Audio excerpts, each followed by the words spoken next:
Hello friends, welcome to my YouTube channel and welcome to NumPy playlist.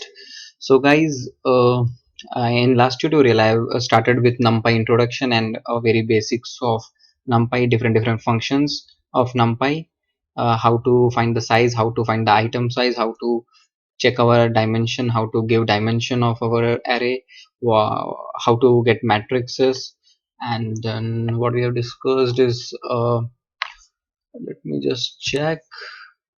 Yep. So we have seen shape, size, endim, and we have checked what is how to check how to change the d type. We have checked about arange function. We have checked about line space. We have checked zeros and ones. So previously I was talking about like we'll be starting with reshaping. So we'll be probably doing this reshaping class in our next tutorial. So for this tutorial I was thinking to start with indexing and slicing. So let's start with indexing and slicing. Like we are like I guess many of you who are following me starting from Python can easily understand this particular topic. So we have this array, okay, 1 5 3 4 5 9 6 5 3. What we are doing over here is a of 0. We know what a of 0 is. It's 1 comma 5 comma 3. Then this is our a of 0. Now coming a of colon minus 1. We know colon minus 1 is nothing but reversing everything.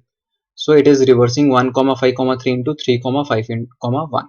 Means nothing is in my start, nothing is in my end. So by default it will take all the elements, and in the step it is minus 1, means it will start from last and it will go till first, minus 1, a negative step. Okay, so this is what it means. So for a of 0 means 1 comma 5 comma 3, what to do, just reverse it. So the output is 3 comma 5 comma 1. And if we do this inside our whole a matrix, so in the above example what we are doing, we are performing this reversing in our zeroth matrix of a, only zeroth matrix. Now what we are doing, we are doing it into our all data elements of a, or on our whole matrix. So you will be able to find what it is doing is it is converting everything. Okay, like 653, it went to top, then this comes in the middle, then 1 comma 5 comma 3. Okay, means whatever a of 0, this was our a of 0, went to last, then this was the second, it is still in second, then the last comes to first. This is how it will work. Now this was, now let's go to slicing. What it will do, a of 0 till 2 means it will start from a of 0 and it will go to a to 2, a of 2 means 0th index it will start, that is 1 comma 5 comma 3, and the first index is 4 comma 5 comma 9, it will print that also, but the second it won't because it is the upper bound, so it will eliminate upper bound, so it will give only my 0th and first index of my a array. So this is my result. Okay, and similarly we can give a row comma column as well, like we used to do in our pandas.loc function.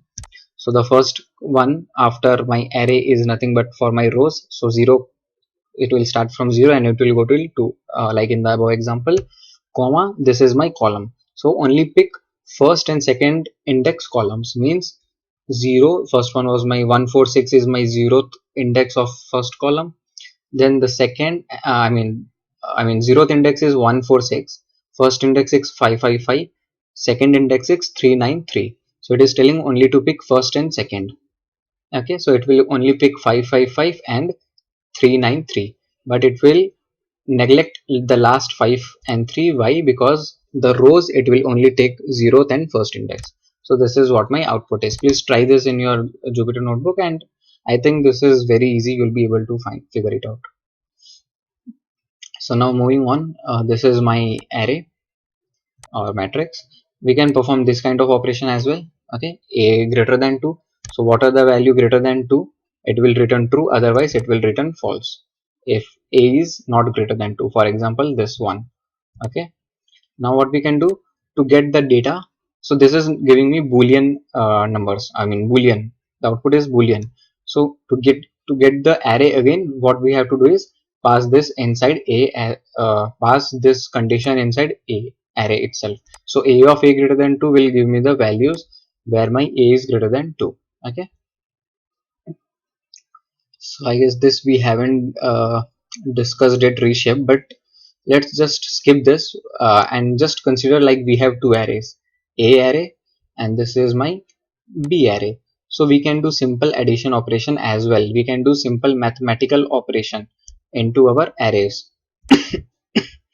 Excuse me.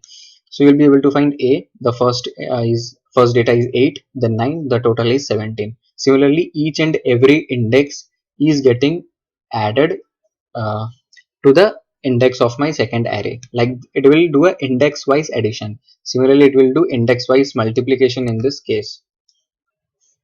Okay, so it will do similar.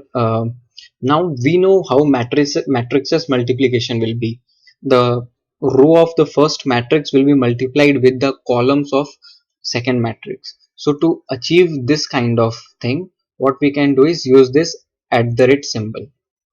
So let me just show it to you how this will work. So I guess we all know how matrix multiplication works. Okay, so over here what we have is 7 5. My a array, it contains this data. Okay, my b array contains this data. So we know how matrix multiplication, it's not like a simple multiplication like 7 into 5 and then I mean 5 into 8, 8 into 3, 5 into 2. It's not like that. If we need to do, we can use this star symbol for multiplication. We need to do matrix multiplication.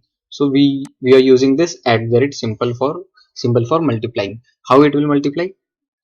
It will consider the first row, then it will consider the column. So the number of indexes should be matching for these two. Okay, so what it will do, it will do this 7 into 5 plus 5 into 3. Okay, so this is my first element in my final output. Then similarly 7 into 5 plus, so this one 7 into 5 into plus this one, I mean 7 into 8, sorry, plus 5 into 2. So 7 into 8 plus 5 into 2. Okay, similarly for this below one as well. So it will, my the data will be over here and here. So this is like my matrix, 2 cross 2 matrix it will give me. So this is how matrix multiplication works, guys. For achieving this kind of multiplication, we use this at the rate symbol. So this is it, guys, for this video. Next video we'll start with reshaping. We'll start then we'll go to this DIAG, that is a diagonal function present inside. Then we'll go to triangular lower, triangular upper, these all kind of functions in our next video. After that, the last video will contain my random function. So I guess 4 video will be enough for this NumPy playlist. So thank you so much, guys, for watching my video. Please like, share, subscribe. Thank you so much. Stay healthy, stay fit. Bye.